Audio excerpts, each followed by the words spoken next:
బనకచెర్ల వల్ల ఎగువ రాష్ట్రాలకు ఎలాంటి నష్టం లేదు అని నీటిపారుదల శాఖ మంత్రి డాక్టర్ నిమ్మల రామానాయుడు మంగళవారం విలేకరుల సమావేశంలో వెల్లడించారు. ఏటా గోదావరి నుంచి 3000 టీఎంసీలు వృధాగా సముద్రంలోకి పోతోంది. పోలవరం వద్ద లభ్యమయ్యే గోదావరి వరద జలాలను మాత్రమే ఆంధ్రప్రదేశ్ ఉపయోగించుకుంటుందన్నారు. వృధాగా సముద్రంలోకి పోయే నీటిని మాత్రమే బనకచెర్లకు తరలిస్తాం. కానీ ఎక్కడా నికర జలాలను వాడట్లేదని స్పష్టంగా చెబుతున్నామన్నారు. పోలవరం, బనకచెర్ల ప్రాజెక్ట్ అనుమతులు అన్ని నిబంధనలు ప్రకారమే తీసుకుంటున్నాం. కరువులేని రాష్ట్రంగా మారాలంటే నదులు అనుసంధానం ఒక్కటే మార్గం అని చెప్పారు. పోలవరం, బనకచెర్ల ప్రాజెక్ట్ నదులు అనుసంధానంలో భాగమే.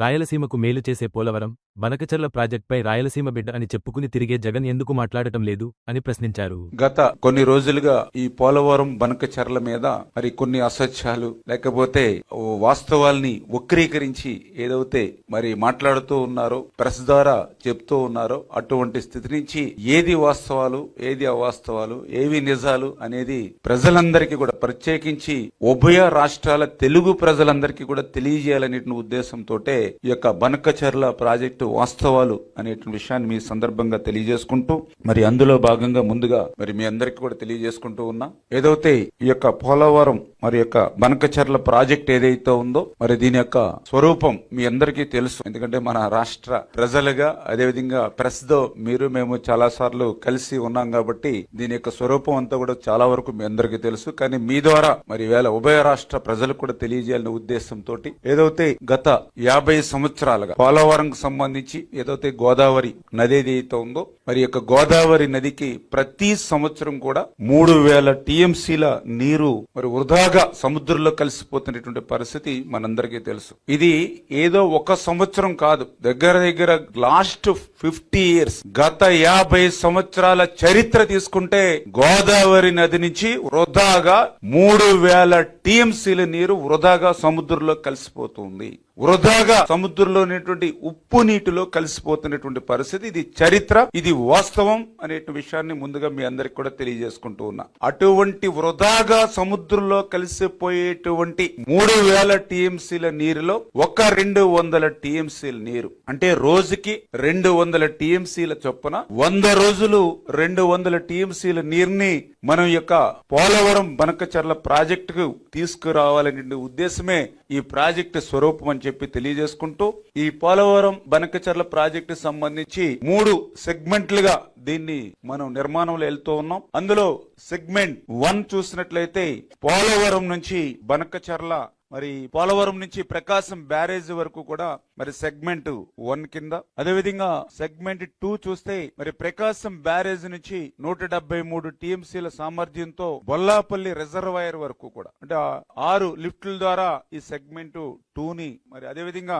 సెగ్మెంట్ 3కి సంబంధించి బొల్లాపల్లి రిజర్వాయర్ నుండి 3 లిఫ్టులు, అదేవిధంగా 2 టన్నెల్స్ ద్వారా బనకచెర్ల వరకు కూడా తరలింపు. ఇది ఈ రకంగా 3 సెగ్మెంట్లతోటి ఈ యొక్క పోలవరం బనకచెర్ల ప్రాజెక్టుకి రూపకల్పన జరిగింది అనేటువంటి విషయాన్ని ఈ సందర్భంగా తెలియజేసుకుంటూ, ఎందుకంటే ఈ బనకచెర్ల మీద వచ్చినటువంటి ఆరోపణలు లోతుగా గనక పరిశీలిస్తే ఒక విషయం పూర్తిగా మనకు స్పష్టంగా అర్థమవుతుంది. ఏదైతే ఈ యొక్క ఆరోపణల మీద ఉన్నటువంటి చూస్తే సాంకేతిక అంశాల మీద కంటే కూడా రాజకీయాల మీదే వారి శ్రద్ధ, దృష్టి, తపన కనిపిస్తున్నటువంటి పరిస్థితి అనే విషయాన్ని కూడా ఈ సందర్భంగా తెలియజేసుకుంటూ, అంటే ఆ రాష్ట్రంలో ఉన్నటువంటి అంతర్గత రాజకీయ పోరు కోసం పోలవరం బనకచెర్లను ఉపయోగించుకోవడం ఎంతవరకు సమంజసమో ఈ రోజు తెలుగు రాష్ట్ర ప్రజల్ని కూడా ఈ రోజు ఆలోచించమని చెప్పేసి కూడా మీ ద్వారా కోరుతున్నానని చెప్పేసి తెలియజేసుకుంటూ, మరి అటువంటి ప్రాజెక్టుకి సంబంధించి అనుమతులు ఏవైతే ఉన్నాయో మరి ఈ అనుమతుల మీద కూడా వాళ్ళు అసత్యాలు చెప్తూ ఉన్నారు. ఏదైతే ఈ యొక్క పోలవరం బనకచెర్లకు సంబంధించి మరి ఎటువంటి అనుమతులు లేకుండా ఆంధ్రప్రదేశ్ రాష్ట్ర ప్రభుత్వం ముందుకు పోతుంది అని చెప్పి చెప్తూ ఉన్నటువంటి పరిస్థితి. ఇందులో వాస్తవాలు చూస్తే మరి ఏదైతే ఈ యొక్క ప్రాజెక్టుకి సంబంధించినటువంటి అనుమతులు ఏవైతే ఉన్నాయో అన్ని కూడా నిబంధనల ప్రకారమే తీసుకోబడతాయి. ఇక్కడెక్కడ కూడా ఎటువంటి అనుమానాలకి కూడా తావు లేదు.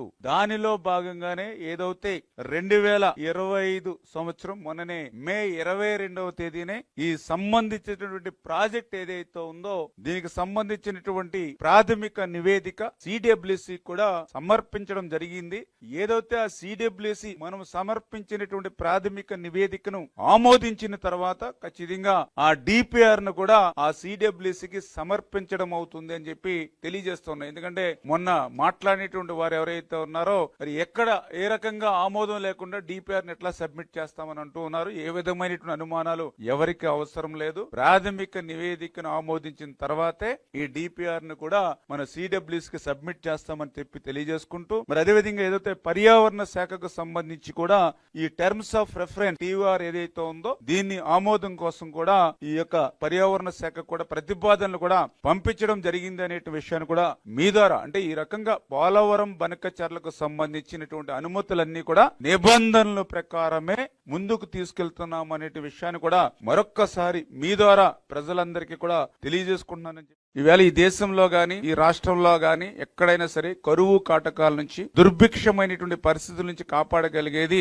నదుల అనుసంధానం మాత్రమే. ఇది ఈ రోజు చెప్పడం కాదు. ఆ రోజే మన తెలుగు బిడ్డ మన Telugu KL Rao garlanding of rivers అని ఆ రోజే చెప్పడం జరిగింది. దాన్ని వాజ్పేయి గారు గాని అదేవిధంగా నేటి ప్రధానమంత్రి నరేంద్ర మోడీ గారు గాని ఈ యొక్క నదుల అనుసంధానం వైపు మొగ్గు చూపుతున్నటువంటి పరిస్థితి. అందులో కూడా ఈవేళ నరేంద్ర మోడీ గారు కూడా క్లియర్ గా అంటే ఏదైతే రాష్ట్ర అంతర్భాగంలో మరి యొక్క ముందు నదుల్ని మరి మిక్స్ కలుపుకోవడం ద్వారా ఒక నదీ పరివాహక ప్రాంతంలో అధిక వర్షపాతం పడినప్పుడు మరొక నదీ పరివాహక ప్రాంతంలో అత్యల్ప వర్షపాతం ఉన్నప్పుడు నదుల అనుసంధానం ద్వారా ఆ దుర్భిక్ష పరిస్థితుల నుంచి ఆ కరువు పరిస్థితుల నుంచి కూడా కాపాడాలనేటువంటి నరేంద్ర మోడీ గారు ఆచరణ ఏదైతే ఉందో ఆ ఆచరణలో భాగంగానే ఈ రోజు ఈ పోలవరం మరి గోదావరి నుంచి ఈ యొక్క బనకచర్ల వరకు ఏదైతే పోలవరం దగ్గర అధిక వర్షాలతో వృధాగా పోయేటువంటి సముద్రపు నీటిని అతి తక్కువ వరద నీరు వస్తున్నటువంటి కృష్ణ పరివాహక ప్రాంతమైనటువంటి రాష్ట్ర పరిధిలోని ఇదేమి ఇతర రాష్ట్రాలను కలపట్ల మన రాష్ట్రంలో ఉన్నటువంటి పరిధిలోనే దుర్భిక్ష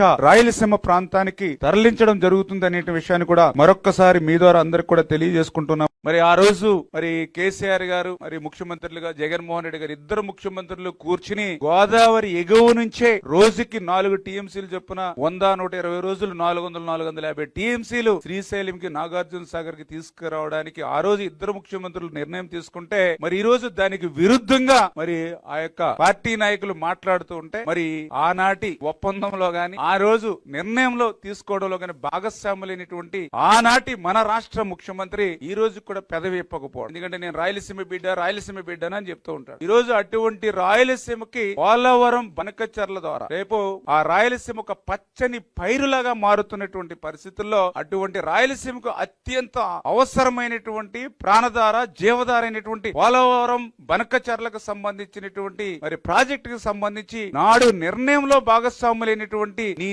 తోటి నాయకుడు ఈ రోజు దానికి అభ్యంతరాలు వ్యక్తం చేస్తూ ఉంటే మరి రాయలసీమ బిడ్డనని చెప్పుకునేటువంటి వ్యక్తి మరి ఈ రోజు దాని మీద నోరు విప్పకపోవడం కూడా మరి ఆయన యొక్క డబుల్ స్టాండ్. అంటే వీరందరూ కూడా అధికారంలో ఉంటే ఒక రకంగా మాట్లాడతారు, ప్రతిపక్షంలో ఉంటే మరొక రకంగా మాట్లాడతారు అనేది ఇవన్నీ కూడా ఉదాహరణలు అనే విషయాన్ని మరొక్కసారి మీ ద్వారా కూడా తెలియజేసుకుంటూ అంచేత దయ ఉంచి మరి ఏదైతే ఇక పోలవరం బనకచర్ల అనేది చాలా పూర్తిగా వృధాగా 3000 టీఎంసీలు ఏదైతే ప్రతి సంవత్సరము సముద్రంలో కలిసిపోతుందో ఆ సముద్రంలో కలిసేటువంటి నీటిని మాత్రమే ఆ దుర్భిక్షమైనటువంటి రాయలసీమకు ఉపయోగించుకునేటువంటి భాగమే ఈ పోలవరం బనకచర్ల తప్ప దీని ద్వారా ఎగువ రాష్ట్రానికి 1.1% కూడా నష్టం లేనిటువంటి స్థితి, 1% కూడా నష్టం లేనిటువంటి స్థితి అని చెప్పి మరొక్కసారి మీ ద్వారా అందరికి కూడా తెలియజేసుకుంటున్నాం. Thank you.